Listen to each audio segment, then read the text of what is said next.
Hello, hello. Good morning, good evening, good afternoon, because our webinar is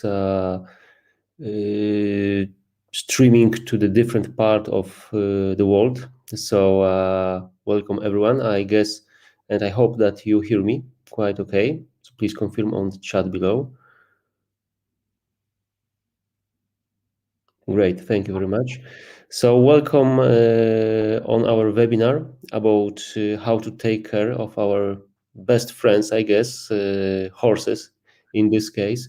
And I'm really proud and happy to have as a host for today's webinars our friend from Australia, Camilla. Good morning, Camilla. Good morning, Martin. How are you? Fine, thank you very much, and I hope you're also fine.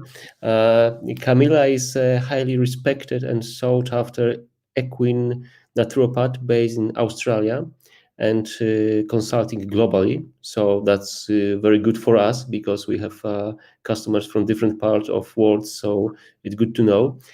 She's an experienced equestrian and has had an active lifelong involvement in the thoroughbred breeding and racing industry. She is also graduate of the Darley, now Godolphin Flying Start program, and graduate with a high distinction in her draft year. Camila is passionate about solving challenging equine health conditions through holistically evaluating horses and employing targeted dietary, nutraceutical, Western herbal medicine, and management practices. As I mentioned, I'm really happy that Camila is today with us. So, Camila, welcome, and let's start our webinar. Thanks, Martin. So today we're going to talk about ulcers and gastrointestinal health in horses. So rightly so, they're really pertinent topics in horse health. And I think to do the best by our horses, it's really good to have an understanding of just how extensive gastrointestinal health is, um, and how it systemically affects our horses, and things that we can do as horse owners and breeders and riders and trainers, things that we can do to promote really good gastrointestinal health in our horses, and things we need to be aware of that can have adverse effects or complications in terms of gastrointestinal health. So to get a really comprehensive understanding, it's most helpful to discuss briefly, or discuss in some points in length, about what gut health is in our horses. We'll look at some aspects of digestive function. Then we will delve into ulcers and different treatments of ulcers and what we need to be aware of if we choose to go down a treatment path. So firstly, what is gut health? I think it's a term that's thrown about quite a lot in the horse industry, and again, for really good reason. But I think often when we hear the term gut health, we simply think of our horses' stomachs, yet it's so much more than that. So gut health involves the whole of a horse's digestive tract, everything from the mouth, so oral health is really, really important, through to the esophagus, then through to the stomach, the small intestines, and the large intestines. When we talk about gut health, we need to consider the integrity of the cells that line the gut. We'll get into more detail in this in further slides. And the function of these cells and what it means for these cells to be selectively permeable. Throughout the whole digestive tract, there is a complex population of microflora. So as humans, we have a microflora balance throughout our digestive tract. Horses do too, although their microflora is quite different. But these microflora serve really specific functions to promote our horses' health and well-being. So we'll look at that further. Healthy digestive system, and particularly in the stomach, should produce a fine layer of mucus. This helps to protect the stomach lining, and it's one of the many inbuilt mechanisms a horse has to buffer against hydrochloric acid damaging the gut lining. So we want to be promoting this quality mucus production, and there are several things that interfere with that. particularly the use of some medications. Gut health involves the production of digestive enzymes and hydrochloric acid. So we will discuss at length hydrochloric acid, why this is normal in our horses and why it's so important. And digestive enzymes, in addition to hydrochloric acid, help break down the feed we give our horses into little molecules that they can absorb and utilize and metabolize and incorporate as cells in their body as well as energy sources. And having a correct pH throughout the whole digestive tract is really, really important. So there's pH in the stomach that influences the pH in the small intestine, which influences the pH in the large intestine. Now, different sections of the gastrointestinal tract have specific pHs that they need to stay within. And when we get aberrations or drops or increases in pH outside these narrow regions, that in turn really affects the population of the gut microflora, in addition to affecting the activity of those digestive enzymes. So again, particularly in recent years, there's been a lot of focus on gut health, and it's, in all fairness, it's really well deserved. Gut health affects so much more than just the gastrointestinal tract or the digestive system itself. So we know that gut health is absolutely essential for the proper digestion and absorption of nutrients so that our horses can actually utilize the feed we're giving them, that they can extract the energy from that, as well as the nutrients that they need for normal metabolism and normal cellular turnover and integrity. So recovering from the training or racing or competition or riding we're doing with them. Gut health is really important for synthesis of particular nutrients. So unlike humans who we consume B group vitamins in food and things like that, horses synthesize their own B group vitamins through healthy gut microflora, particularly the hindgut. So if our horse's hindgut doesn't have a healthy microflora population, their ability to synthesize B group vitamins is quite impaired. B group vitamins serve many, many functions in the body, particularly in relation to energy metabolism, in relation to mood, so neurotransmitter production and function. They're needed for hoof health, so biotin is a B group vitamin. And on that, it is really common for horses who have really poor hoof health to also have really poor gastrointestinal health or gut health. And that's one of the many reasons why. Those hindgut microflora also synthesize vitamin K, which is needed for normal bone health or good bone health and normal blood clotting. The state of the cells lining the gut, and again, the microflora population of the gut, influence about 70 to 80% of immune function.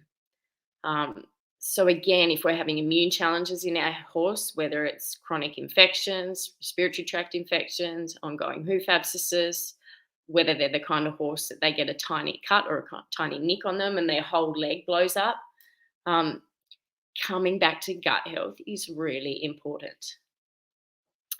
Similarly, inflammation levels are dictated largely by the state of the cells lining the gut and the gut microflora. So again, we're looking anywhere from 60 to 80% of inflammation produced within the body is mediated by the gut.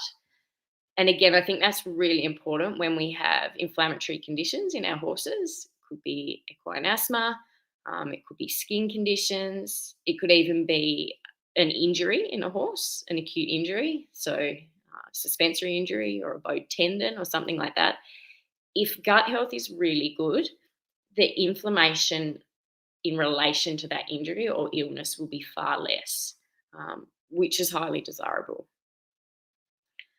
So the gut and the brain have a really strong connection. We call it the gut-brain axis. And we know that the microflora in the gut, and again, some of those particular cells lining the gut, are responsible for about 70 to 80% of neurotransmitter production and function. And in particular, things like serotonin, it might even be as high as 95%. We will discuss these further down the track, but this is a really important consideration, particularly in horses that are flighty, that are temperamental, that are cranky, that seem to spook at everything. Again, gut health has a huge role in this. We know that the microflora have a significant influence on metabolic rate. And again, this is an important consideration, particularly in horses who are insulin resistant, or our overweight horses, or our horses with equine metabolic syndrome. In the past, it was often thought that these horses were best kept on starvation diets or with minimal feed. As we will discuss further in the presentation, the effects of this on gut microflora and on cortisol levels, it was actually one of the worst things we could do for our horses. So having a really healthy gut microflora is really important to help our horses have optimal metabolic rate. Just going back to the gut-brain axis, like the brain, the gut has its own independent nervous system. So it's the only other organ in the body which can run itself without input from the brain. We know that gut health is intimately linked to skin and coat health, and we also know that it plays quite an important role in thyroid function. So as we can see, gut health is not just about digestion and absorption. That's certainly really important, but it affects the whole body systemically. So what makes healthy gut function or digestive function in our horses? We're going to cover all these points in detail in further slides, but just a brief overview. So our oral or dental health in our horses is really important, and the action of chewing. High fibre diet, or a diet predominantly based on fibre, is super important to promote that healthy gut microflora. Our horses have evolved to be what we call trickle feeders. So in the wild, horses will be grazing for 16 to 18 hours a day.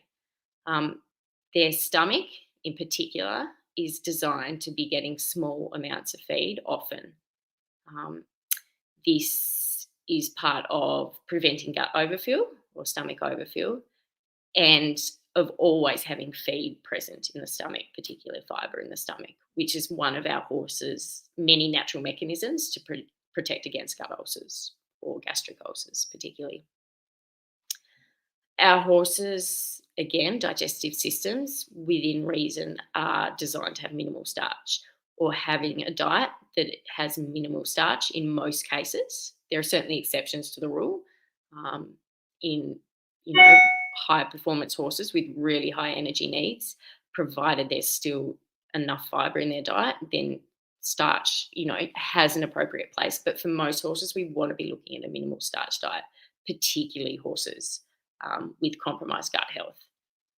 A good microflora balance is really essential for healthy digestive function in horses, and hydrochloric acid, which has a key role in digestion, but so much more, as we'll discuss further.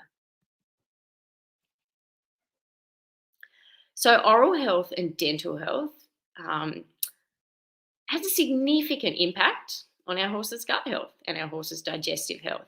So digestion begins in the mouth. So chewing has many functions in a horse, obviously to break up the feed they're consuming.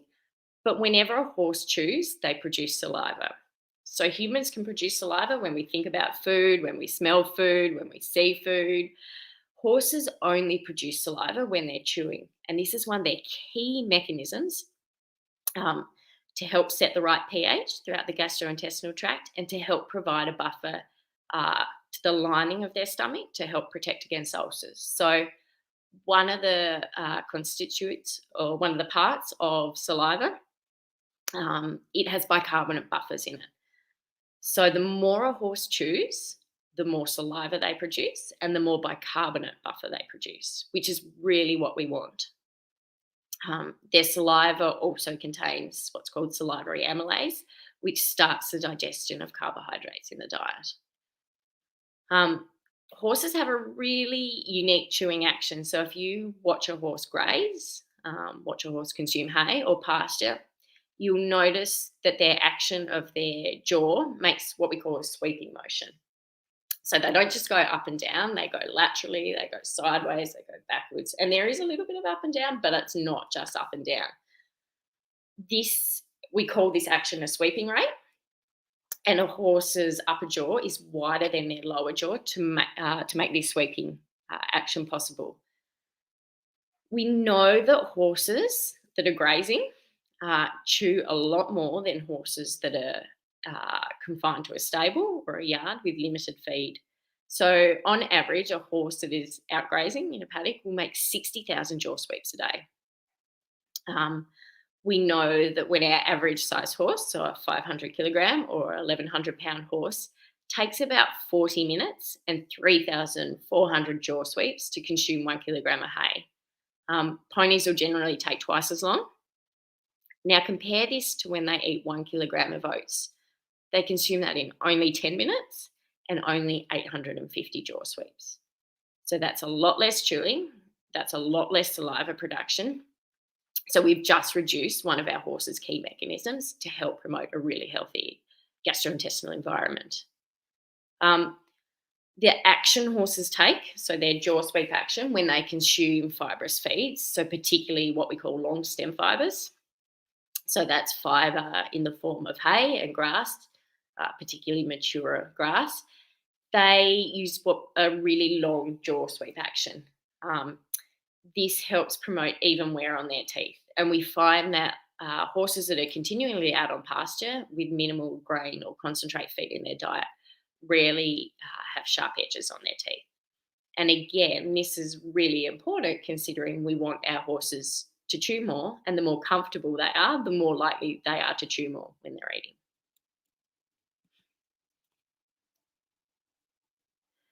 So a high fibre diet is really important through many mechanisms. So it helps to stabilise blood glucose levels. So when there's higher fibre in our horses' diets, it is one mechanism which helps to prevent what we call peaks in blood glucose levels, which have associated peaks in blood insulin levels. Now, this is particularly important in our overweight horses and in our horses and ponies who have insulin resistance and or have equine metabolic syndrome. Fibre itself provides a physical buffer in the stomach. So we know that one of the main contributing factor to ulcers, particularly gastric ulcers, is the splash of acid against the lining of the stomach. So hydrochloric acid, which our horses need for normal health, when that splashes against the gut lining and there's no protective factor, that can cause erosion and damage to our gut lining.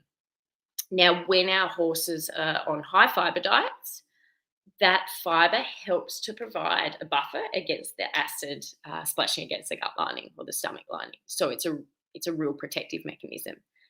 And thinking back to the fact that horses are trickle feeders and that in the wild they're consuming grass and forage for 16 to 18 hours a day, they've always got that protective fibre layer in their stomach to protect against that, the hydrochloric acid hitting their gut lining.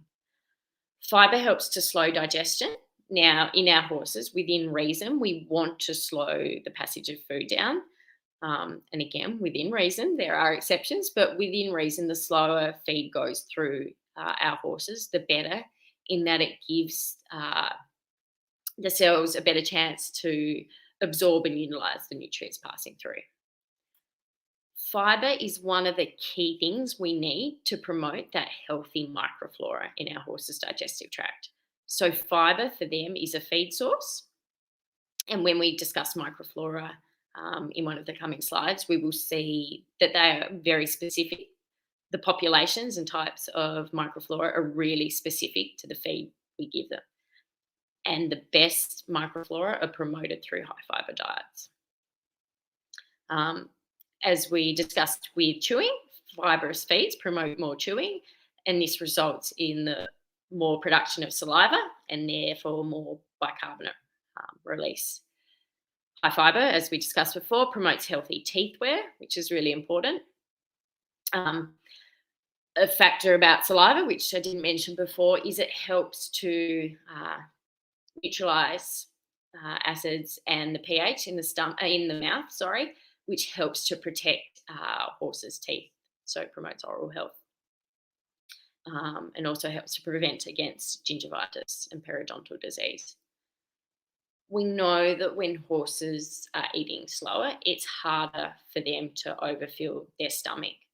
So a horse's stomach is really small in comparison to the actual size of a horse. So again, your standard 500 kilogram, 1100-pound horse has a stomach which only has a capacity of 9 to 15 litres. So again, in comparison to the size of a horse, that's really small. And the stomach has a really limited ability to expand. So we certainly don't want to be overfilling our horses' stomachs. So touching on minimal starch, some of the reasons we don't want a high starch diet, as a general rule, is starch raises blood glucose and blood insulin levels. And again, in terms of promoting optimal health, we want these, both blood glucose and blood insulin, to be fairly stable. We also know that when we get peaks in blood glucose and blood insulin, that can be a real driver of excessive inflammation. And again, there's a certain amount of inflammation, natural inflammation, that our horses need, and that's important, but we certainly don't want excessive inflammation. Starch generally requires less chewing. So then if a diet is predominantly starch, we negate a lot of those benefits we get from saliva and bicarb production. Starch generally passes through the digestive tract really, really quickly. So again, we minimize the benefit of slow digestive function. The types of microflora starch promote are generally not healthy. This one's quite complex in that there are other factors that influence this. So if we've got our horses on a high starch diet, combined with the use of ulcer medications such as omeprazole, this can be a real issue in that that fibre will ferment in the gut. And when we discuss ulcer treatments, we'll talk more on this. If we give our horses large meals containing large amounts of starch, they will pass through the stomach really quickly, through the small intestines really quickly, and a lot of that starch can end up in the hindgut undigested. Now, this is a real problem because the only thing that should end up undigested in the hindgut is fibre. When we discuss the microflora, we'll see why. But basically, in short, a lot of starch or starch reaching the hindgut undigested shifts that microflora population to a really unhealthy one and can result in the production of lactic acid and will kill off healthy hindgut microflora. So we really don't want that. And the bigger the meal and the more starch it contains, the more likely it is to do that. The type of starch is relevant too. So some forms of starch have better digestibility than others, and some feeds have better digestibility than others. In terms of feeds that are really problematic, one of the worst things in terms of starch digestibility is cracked corn. We know that cooked feeds, in terms of digesting that starch, are better than cracked or uncooked or raw or rolled feeds. So that's definitely an important consideration. When we talk about starch too, it's important to consider what else is fed in that same feed. So if you've got a horse that you feel or is recommended that there's starch in the diet to meet its energy needs, then you want that combined with a significant source of fibre to help slow that digestion and to help mitigate some of those effects of a high starch diet or starch in the diet. Most of our starch-containing feeds are grains or feeds that need very little chewing. And again, this can result in uneven wear on a horse's teeth, which we don't want.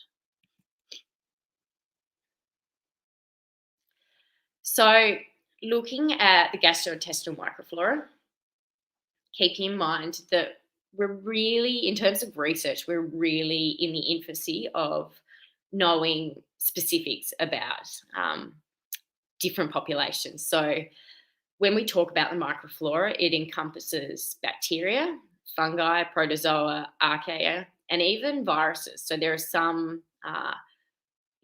viral populations kept in certain amounts that are actually really important throughout our horse's digestive tract. We also know that the population of microflora is really dependent on what our horses are fed, so we can shift and change that. But we also know that there's a big genetic component and a big individual component. So we can have two really healthy horses and they can have quite different microflora populations or specifics of them. We could almost do a whole webinar on microflora, so we will take it from a more broad perspective. So we know that, as we touched on before, in the hindgut, microflora synthesize vitamins, so particularly our B group vitamins, biotin, and vitamin K. Those healthy hindgut microflora ferment fibre. So part of their role is to ferment that fibre, which provides a really good energy source for our horses. And I'm not a fan of the term cool energy or heating energy, but it provides energy that helps keep stabilized blood glucose levels and has no impetus to changes in our horses. So we want our horses to be fermenting fiber as an energy source. And it does this by these microflora break that fiber down into what we call short chain fatty acids or volatile fatty acids, which are absorbed into the bloodstream. The production of them too also release protective factors, which help to further reinstate that really healthy gut microflora and directly protect the gut lining. So if we're now looking at the hindgut, this can help protect against colonic ulcers. So we want the production of short chain fatty acids and volatile fatty acids in the large intestine.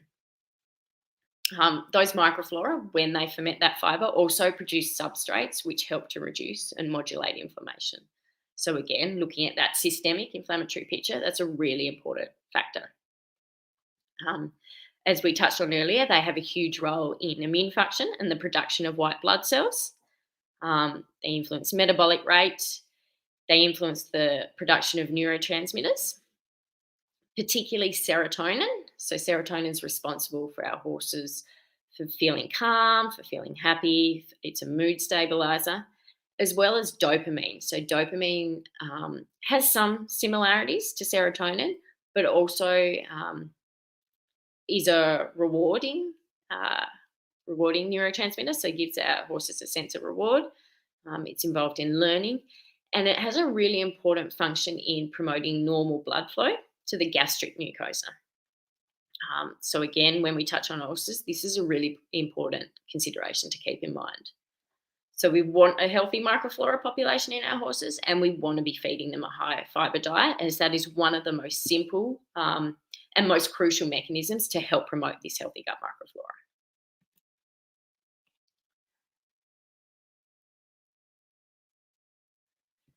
So now we're going to look at hydrochloric acid. So horses produce hydrochloric acid all the time. It's produced by cells in the stomach called parietal cells. And it is, I can't emphasize this enough, it is really important and normal for our horses to produce hydrochloric acid. It's not something we want to be shutting down. Hydrochloric acid is absolutely essential for protein digestion. So it initiates protein digestion in the stomach. It's responsible for setting a specific pH in the stomach, which then influences pH throughout the whole gastrointestinal tract.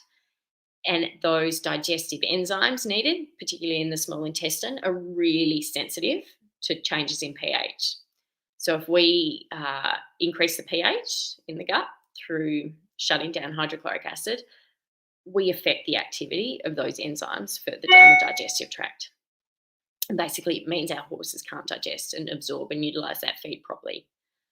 The microflora in the digestive tract, again, are really sensitive to narrow ranges in pH. So we don't want to be messing around with that pH because it will result in changes in population and what we call dysbiosis, which is overgrowth of unhealthy microflora and microbes. Hydrochloric acid is essential to stop fermentation of carbohydrates in the gut, in the stomach in particular, So when horses consume carbohydrates, so our grain feeds, our processed feeds, our concentrated feeds, digestion of them is initiated, so it's already started in the mouth. remembering that saliva produces both the bicarbonate buffer, but also amylase, which initiates carbohydrate digestion. Now, when our horses have meals that only have small amounts of starch and they've got that hydrochloric acid production going, that's not a problem because fermentation of them stops. The acidic nature of hydrochloric acid stops that. If that mechanism is missing, however, then that starch can ferment in the gut and that can cause a lot of problems. Hydrochloric acid is a first line immune defense. So for ingested pathogens and parasites, it can be something that knocks them on the head or certainly inhibits their activity. So it's an important component of the immune system. A really important thing to note is that hydrochloric acid is needed to what we call dissociate our minerals. So all the minerals we feed our horses, things like magnesium, iron, zinc, phosphorus, calcium, they all travel around with a little buddy. So they're all linked up. They don't just travel around as single molecules. They're compounds. We need that hydrochloric acid to split those compounds to make those minerals available for digestion and absorption. And when our horses aren't producing hydrochloric acid, they lack what is needed to dissociate those minerals, to make them available for digestion and absorption.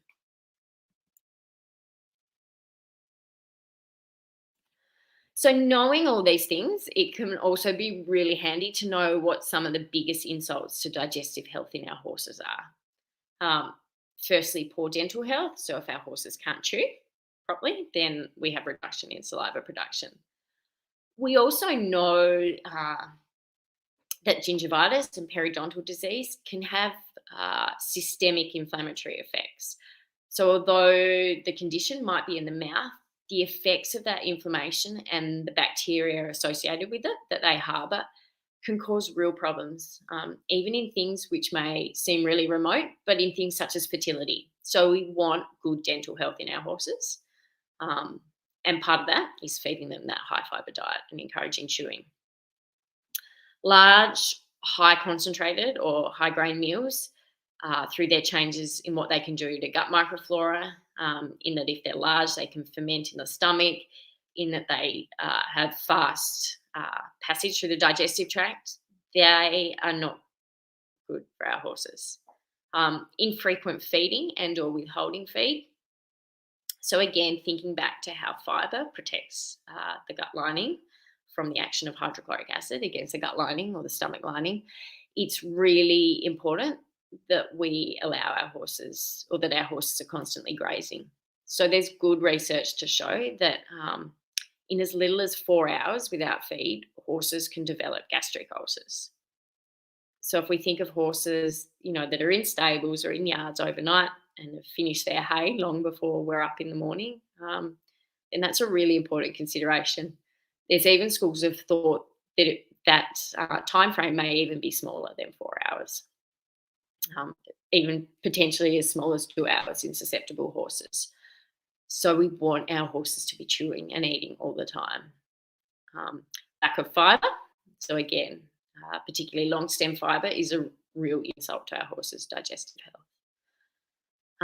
Antibiotics, non-steroidal anti-inflammatories, corticosteroids, and I've put an asterisk next to ulcer medications. So the way these affect our horses' digestive health are quite varied. In terms of antibiotics, we use them to treat bacterial infection, but they wipe out the healthy gut microflora in our horses too. Non-steroidal anti-inflammatories, so this includes things like phenylbutazone, also known as Bute or PBZ, if you're in the US, Flunix, so Banamine, meloxicam. They change blood flow to the gut. They also inhibit the production of specific prostaglandins. So again, just referring back to some inflammation is essential for our horses. One or two particular inflammatory pathways are responsible for the production of mucus. So that's that nice protective coating throughout the gastrointestinal tract and in the stomach. The use of non-steroidal anti-inflammatories and corticosteroids stops or severely limits the production of mucus, so that one of those protective mechanisms throughout a horse's digestive tract is wiped out. Um, Non-steroidals and corticosteroids also have an impact on that healthy gastrointestinal microflora too. So it's a bit of a double whammy.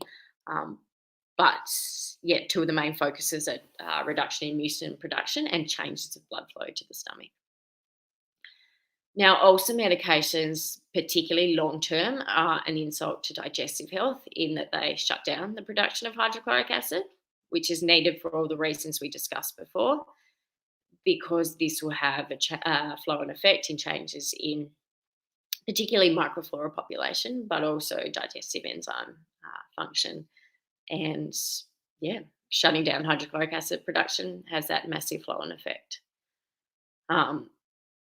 Stress is a huge insult to digestive health, and I think we need to think outside the box in terms of stress. So stress isn't just that horse that's pacing the paddock that gets its knickers in a knot when we take its mate away.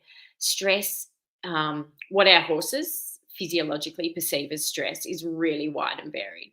So social changes in our horses can be a form of stress.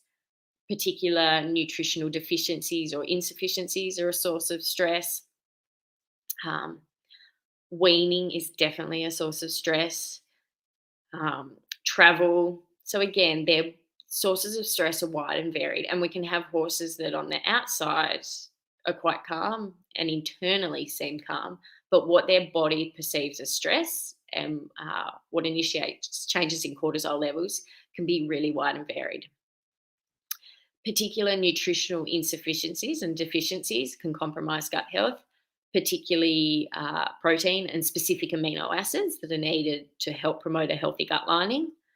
And there are particularly minerals too that are incorporated into gut lining. And if they're in short in a horse's diet, that can be a significant insult to digestive health.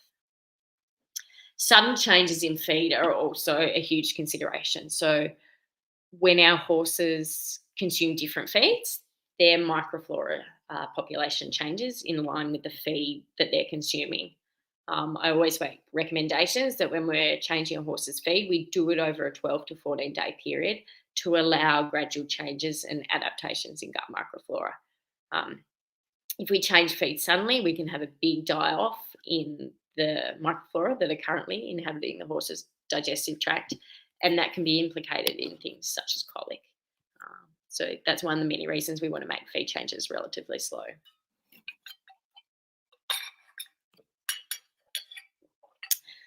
So what happens when gut health goes wrong?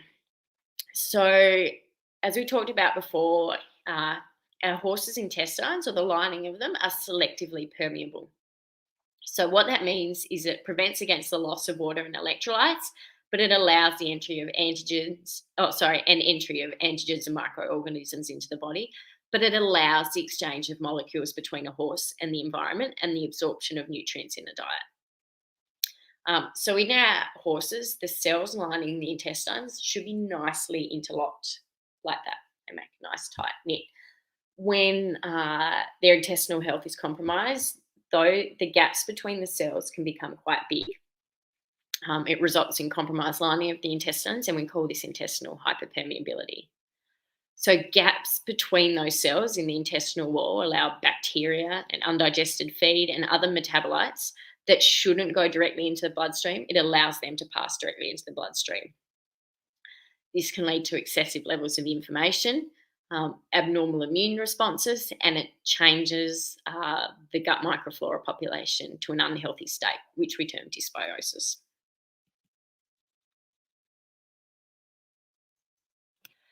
So it's really important, again, coming back to how the gastrointestinal tract has such wide-bearing implications on the whole digestive system. A lot of health issues can arise from intestinal hyperpermeability and or changes in gut microflora. Those two things generally, not always, but generally go hand in hand, and their implications can be really widespreading. So we know that they can be associated with ulcers, with laminitis, with respiratory tract infections and equine asthma, allergies, high levels of inflammation, stressed or anxious behavior, chronic and or recurrent infections, equine metabolic syndrome, failure to thrive or put on weight or weight loss, um, inflammatory bowel disease, and tying up. Um, just an interesting one on failure to thrive or put on weight loss or weight and how it relates to intestinal hyperpermeability and changes in gut microflora, which I think is really important to note.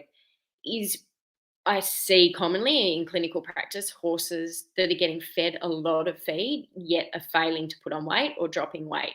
And I think it's a really natural instinct. If we've got our horse who, is looking poorly or not doing well, we think we need to feed them more and more and more. This can just further compound the issue in that it will further promote unhealthy gut microflora and can certainly promote more compromised intestinal health.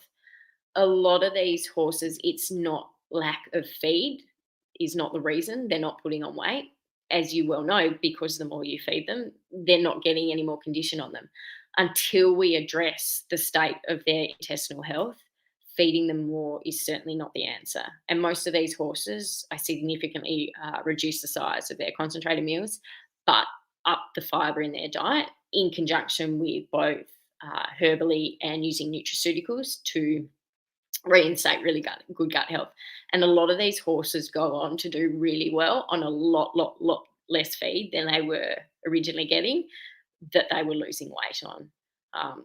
So if you've got a horse that's dropping condition or not holding condition and you're feeding it really large amounts of feed and you're finding that the more you feed it, it's still not putting on weight, you're probably actually shooting yourself in the foot in that it's perpetuating the problem. So it's not that you're not feeding your horse enough energy or enough feed, it's that the horse can't digest and utilize that. And adding more feed to that will further make that more difficult.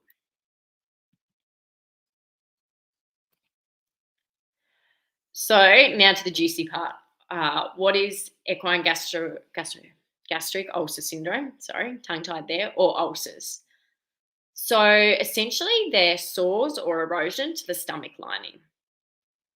We know that 60 to 90% of horses are affected by gastric ulcers, and it's certainly not limited to performance horses alone. We know that foals can experience them. We know that pleasure horses can experience them. And they're graded on a scale of 1 to 4, depending on their severity, with 1 being mild and 4 being very severe.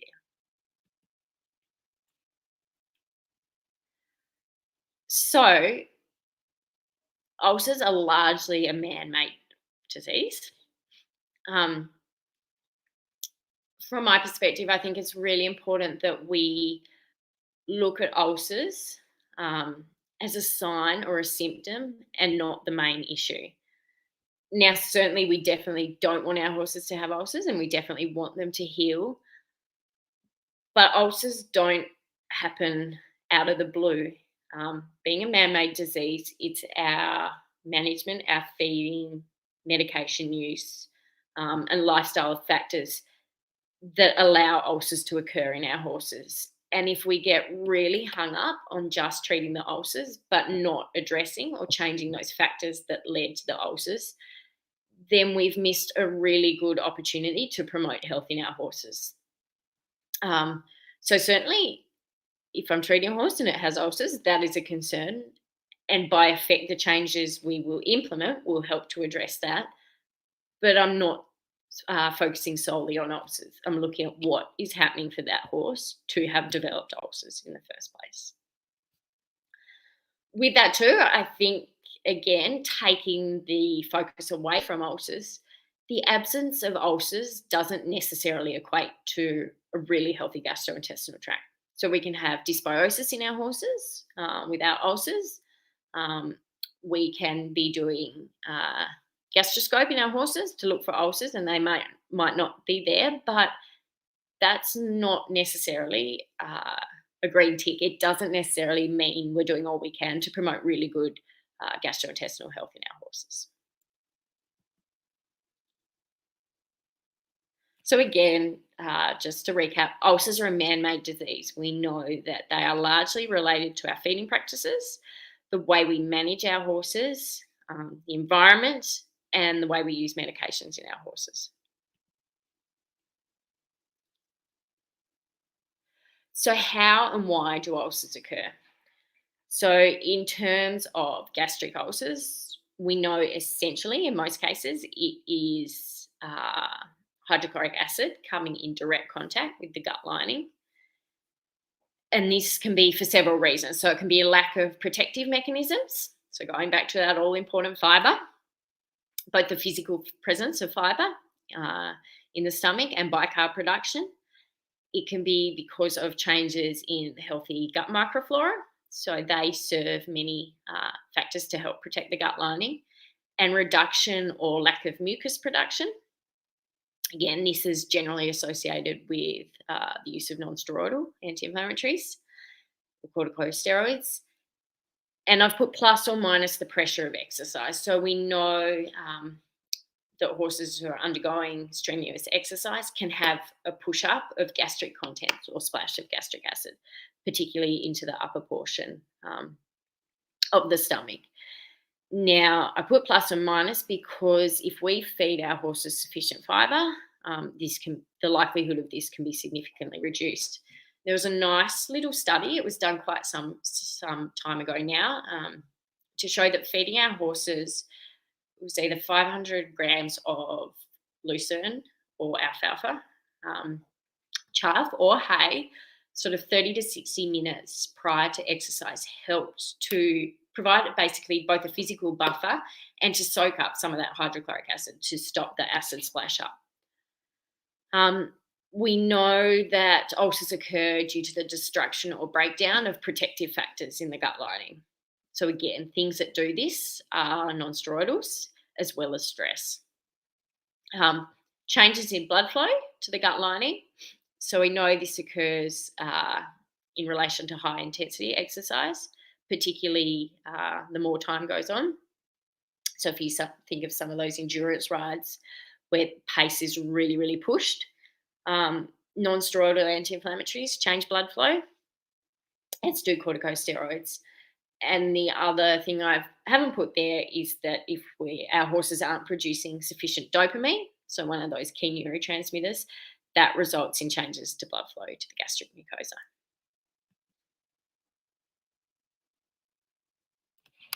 So at a cellular level, what is happening when ulcers occur are compromises to those cells that line the gastrointestinal tract.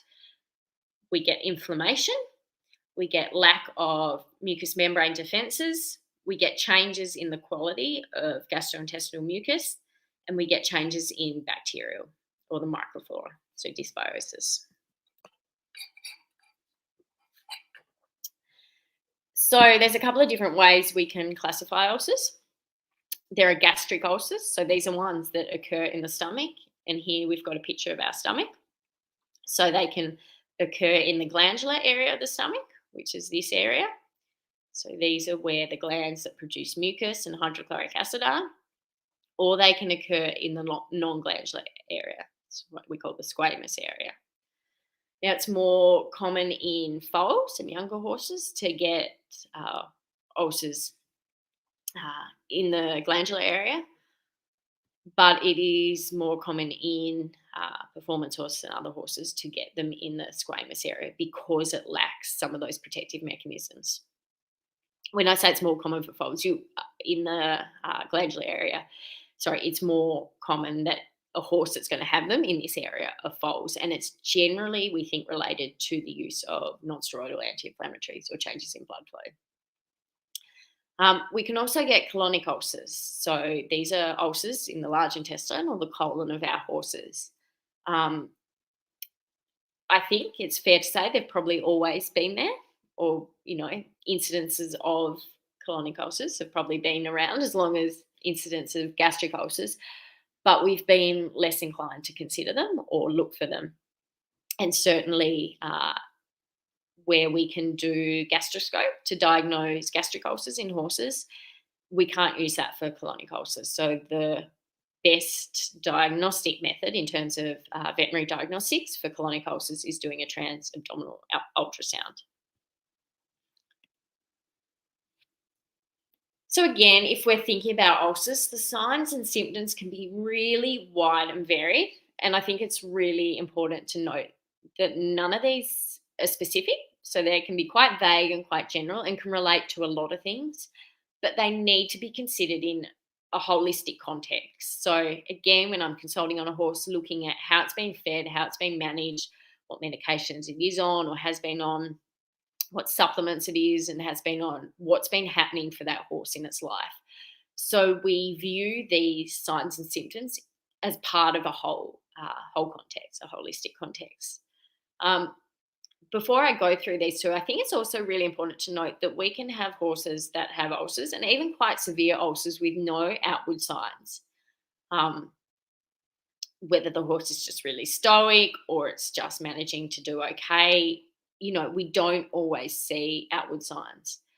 The other thing I think is really important to note too is a lot of us come across horses at their different life stage. So there'll be some people who breed their own horses and have them right through and can tell you everything that's happened to that horse from go to woe.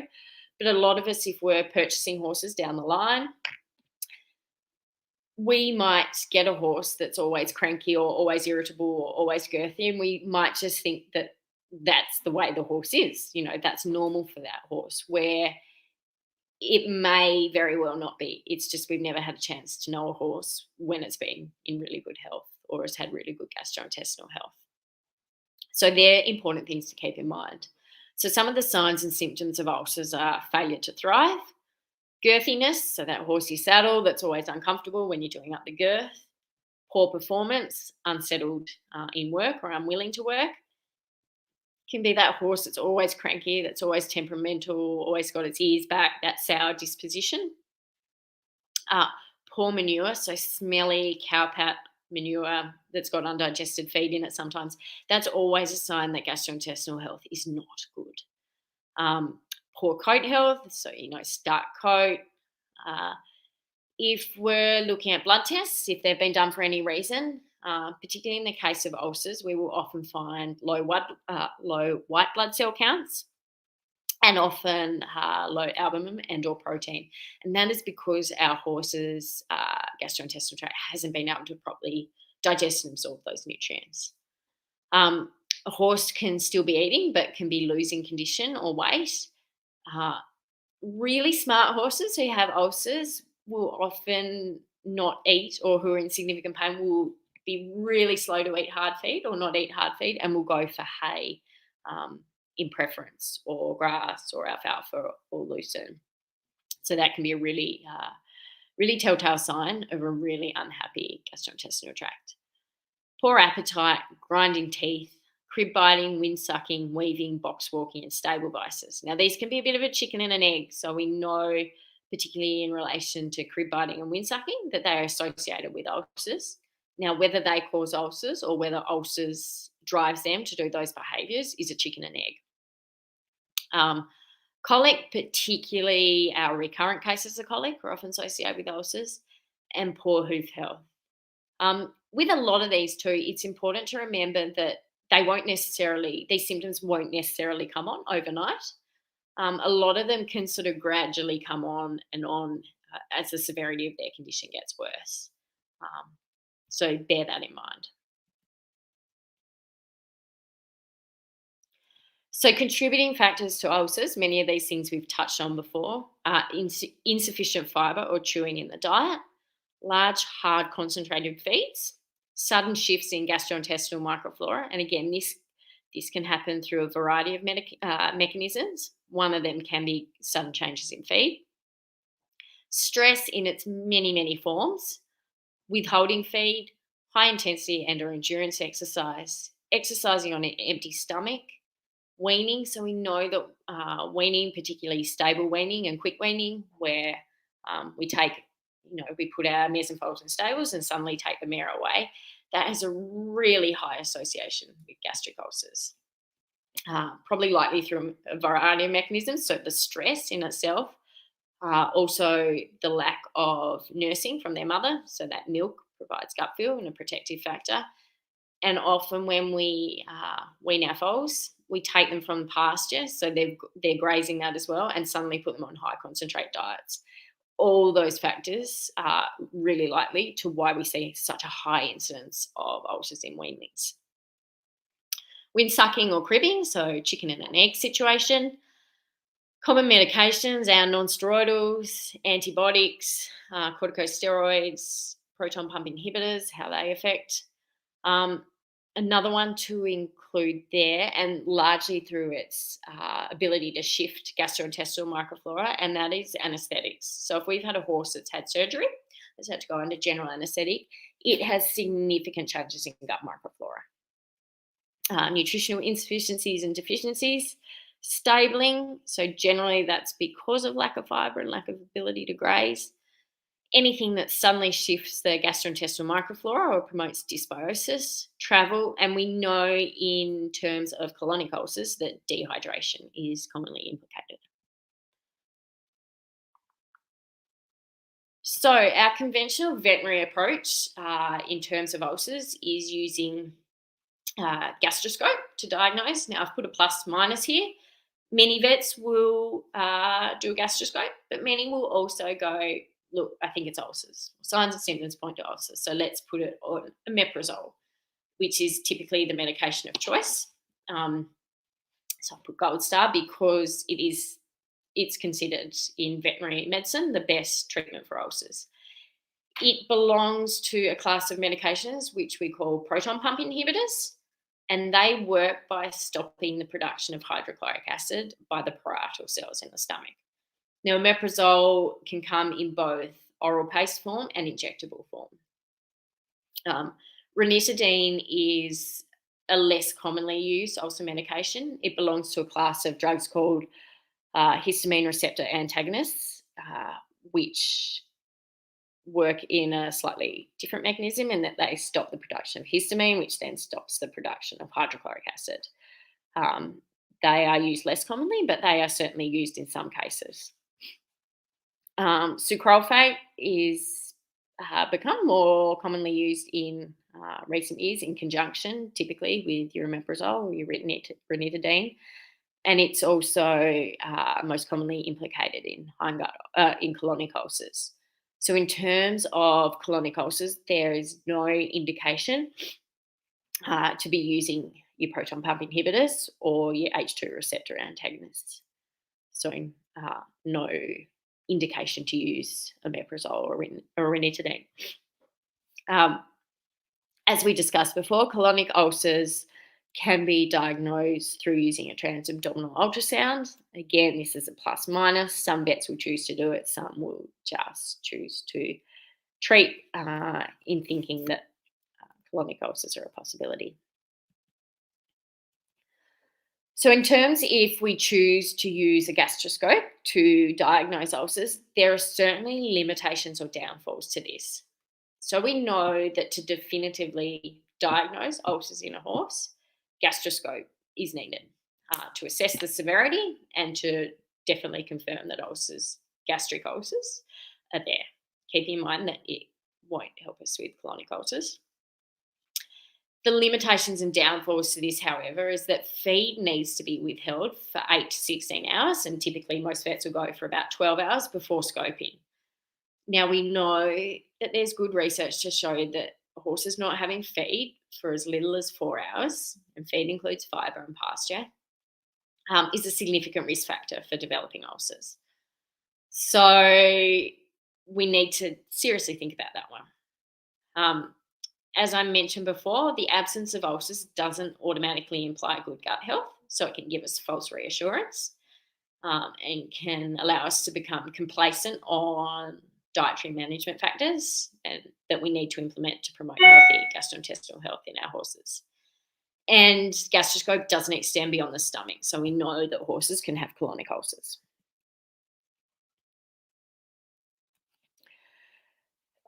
So risks and limitations associated with omeprazole and ranitidine use really need to be taken into consideration And I think more than anything, horses that we feel need to be maintained permanently on omeprazole and ranitidine or long term, we really need to stop and consider what these drugs do and how they work. So again, their mechanism of action essentially is to shut down hydrochloric acid production. And going back to the start of the presentation, hydrochloric acid has so many important functions throughout our horse's digestive tract, but in their overall health. So to shut that down, and particularly to shut it down long term, comes with pretty significant implications. So we shut down hydrochloric acid, we inhibit pepsin. We shut down hydrochloric acid and pepsin production. So our horse can't initiate normal protein digestion in the stomach. Now, thinking back, particularly if we're feeding our horse starch or carbohydrates in their diet, they have initial enzymatic action through amylase in the mouth. So they've started to be digested. If they hit a stomach that is not producing hydrochloric acid, the fermentation of that carbohydrate continues. And by fermenting in the gut, they're producing lactic acid, and they're also producing gas. So that creates incredible pressure in our horses' small stomachs, which have really limited ability to expand. We're further shifting the pH already. So if we've shut down hydrochloric acid, we've shifted the pH, the normal pH, healthy pH in our horses' stomachs, but we've further shifted that if we've got a whole heap of carbohydrates fermenting in the gut. I see a lot of horses in clinical practice that have recurrent colic and who are maintained on ulcer medications. Often these horses also have quite high grain diets. And from my perspective, it's not hard to see why, in that they've got a whole heap of feed fermenting in their stomach that can't be digested, that's creating shifts in gastrointestinal microflora population, as well as creating all this pressure in the stomach. We know that hydrochloric acid is essential for allowing minerals to be properly digested and absorbed. And the flow and effects too of changing microflora population through changing pH, through using our proton pump inhibitors or H2 receptor antagonists, that affects vitamin and mineral metabolism and absorption. We know that changes in that pH shift gut microflora or gastrointestinal microflora to a state generally of dysbiosis, so not a healthy balance. Compromised immune function, both directly, so we've lost one of our horse's first line mechanisms to protect against microbe or parasitic or viral invasion, but we've also got the huge consideration of how healthy microflora influence immune function. If a horse isn't able to properly digest, absorb, and utilize feed, it's going to have a compromised ability to recover from training and injuries and illness. All those conditions need nutrition to help the horse be healthy and recover. We know there's been a good little bit of research to show that combining our ulcer medications with our non-steroidal anti-inflammatories actually results more commonly in complications with the combined use. So we see more incidences of colitis, of colic, of inflammation within the gastrointestinal tract with their combined use. We'll also get further changes in gut microflora population. And I think from a practical consideration, this is really important because it is really common practice, particularly in foals or horses that have injured themselves and might need to be on box rest and might need to go on to non-steroidal anti-inflammatories, to put them on omeprazole or an ulcer medication to help protect the gut. The complications of doing that extend beyond the gut, and I think extend beyond the stomach, and I think we need to be aware of that.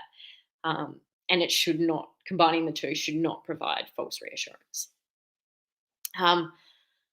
Putting a horse on ulcer medications doesn't address why the ulcers have occurred in the first place. So it doesn't address feeding management or medication factors that have contributed to the development of ulcers in the first place. And we know through this presentation for all the reasons why gastrointestinal health is so important for our horses' overall health and performance and well-being and recovery. And if we think that keeping a horse on ulcer medication is in the interest of their best health, we're missing out on opportunities to address all factors which could be helping their health and performance. So through the changes in pH and changes in gut microflora, we will get reduction in the synthesis of B group vitamins and vitamin K. So again, thinking about hoof health, thinking about energy production, about bone health, these are really important considerations. We will get changes in the production of neurotransmitters, which can influence mood, temperament, learning, and behaviour. And it's one of the many considerations we need to take into account when we've got a horse that's got behavioural or temperament issues and we think it's attributed to ulcers and we put them on ulcer medication and those behavioural temperament issues remain. This can be one of the many important considerations as to why. And as we mentioned before, omeprazole and ranitidine are not indicated in the case of hindgut ulcers or colonic ulcers. Now, this is a bit of inferred research, certainly important to take into consideration. To my awareness or to my knowledge, it hasn't been done in horses, but I think the mechanisms are very relevant and really important to take into consideration. So we certainly know that horses have a gut-brain axis, and we know that horses can experience depression and states of anxiety, so contrastingly two ends of the spectrum. Now, we know that proton pump inhibitors, so our omeprazole, can possibly increase the risk of dysregulating the gut-brain axis by preventing the proper absorption of nutrients key to the gut-brain axis function. And look, this is really, really likely, knowing the effects of our proton pump inhibitors on digestion and absorption, and through changes in gut microflora too. So some research has shown that omeprazole and proton pump inhibitors are associated with reduced brain serotonin. So remembering that serotonin helps our horses to feel good, it's a mood stabilizer, helps them to be calm, helps them to be happy. And it results in reduced dopamine metabolism. So again, important in terms of mood and temperament, but important in terms of gut mucosal blood flow. So this can lead to anxiety, depression, and cognitive or learning impairment. And we know that proton pump inhibitors can reduce acetylcholine production, which is involved in learning and memory. So again, thinking about how gut health can affect things so far removed from just digestion and absorption and the gut itself. So long term, the implications of ulcer medications can lead to significant nutritional insufficiencies and deficiencies, particularly minerals, particularly B group vitamins. They, in essence of how they work, can result in compromised bone health. We know that because calcium uptake and some of our other bone minerals are severely inhibited. Now, I've put increased fractures with a question mark in that I'm unaware that there's research directly related in horses to fracture risk at this stage. It would be nice, if it was done as an after finding, not as setting up a study just to see that.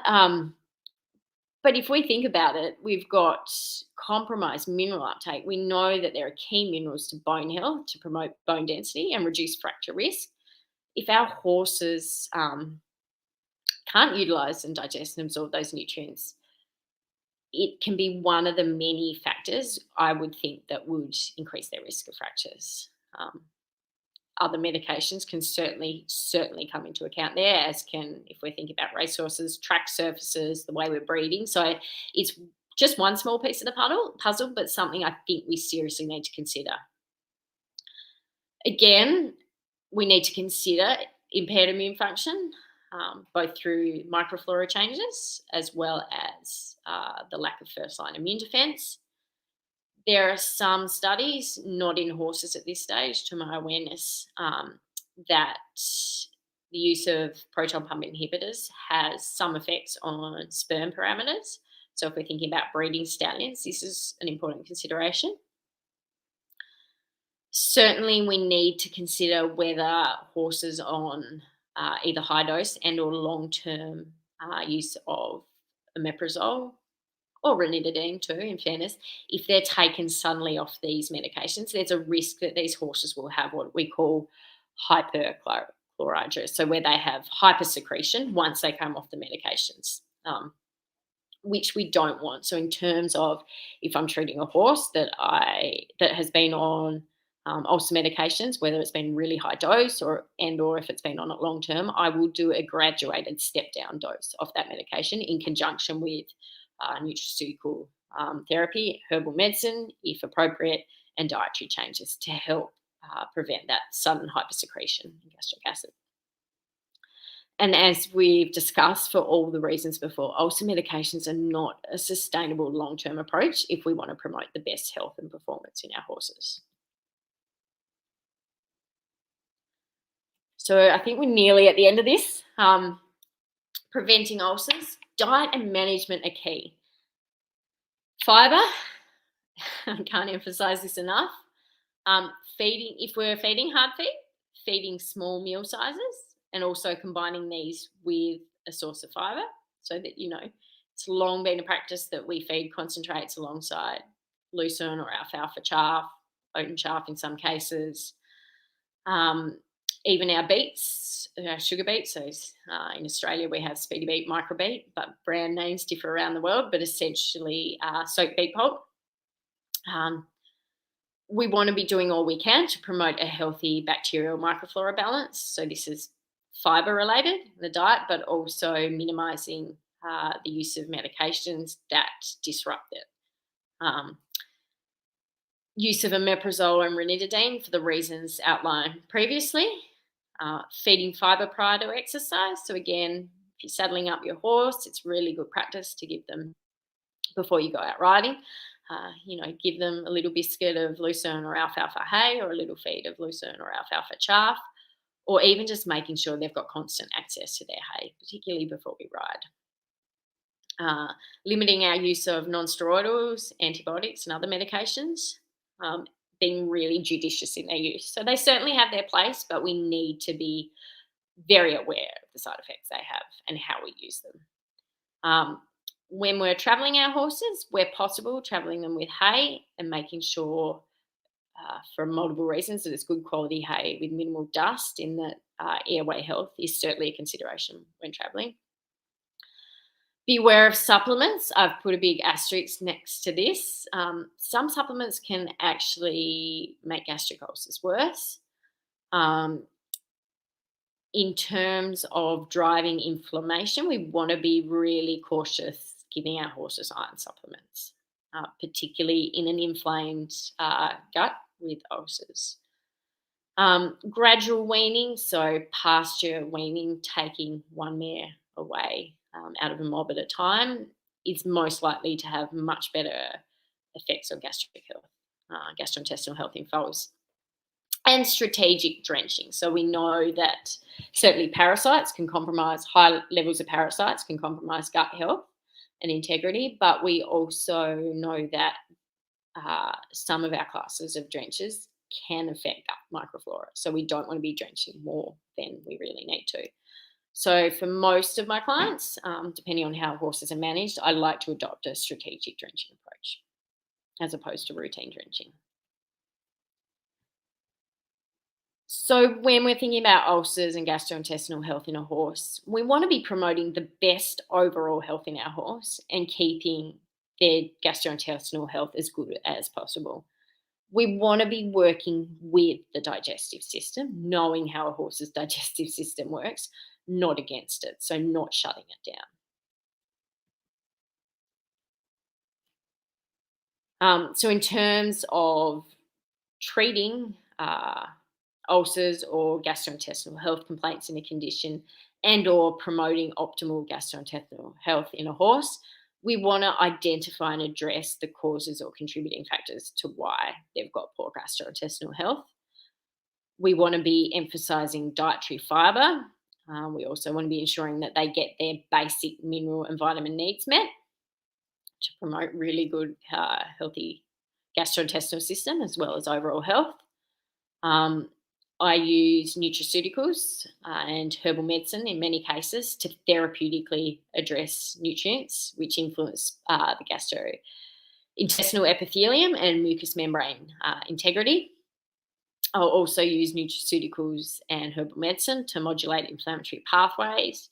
I work to reinstate a really healthy gut microflora and look at strategies that we can employ on an everyday basis. So how people manage their horses, particularly in stud environments, stable environments, racing stables. This is really important because there are a lot of things we can do to help promote better gastrointestinal health in horses, and looking at ways we can modulate stress. So that can be directly through management practices, but it can also be through specific nutritionals and through specific herbal medicines.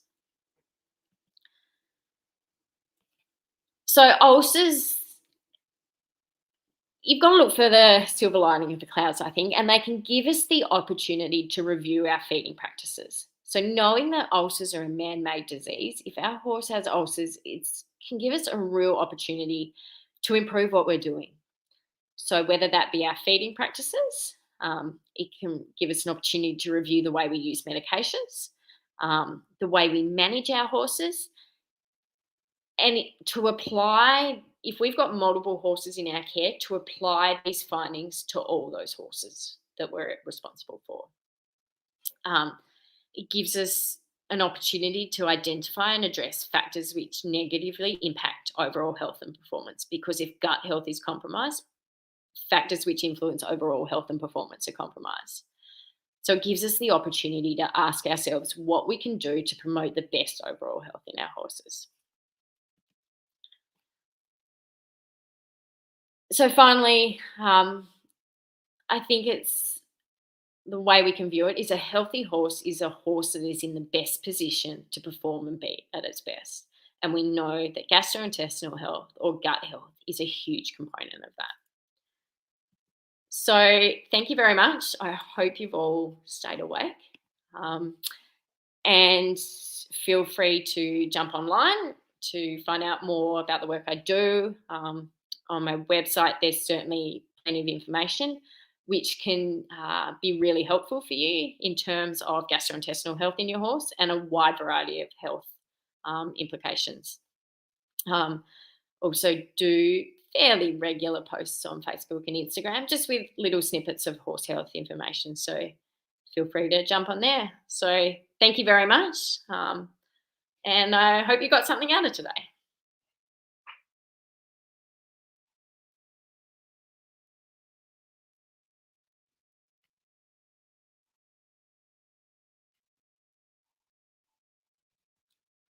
Thanks, Samantha. Thank you. Bye.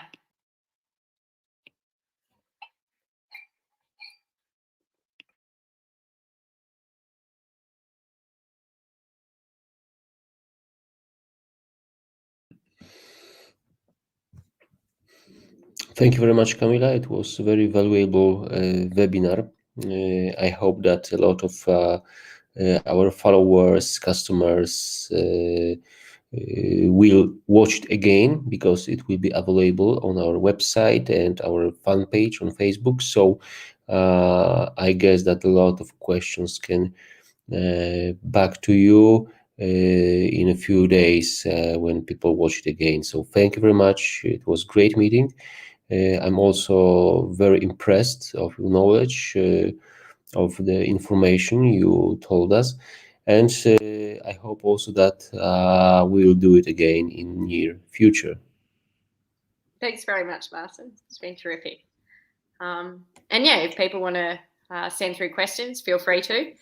And it may be, depending on the volume, it may be that we do a follow-up session with questions. But Great. Yeah, feel free to get in touch. Okay. Thanks very much. Thank you very much. All the Bye. best. Bye bye. Hey. Bye. Hey.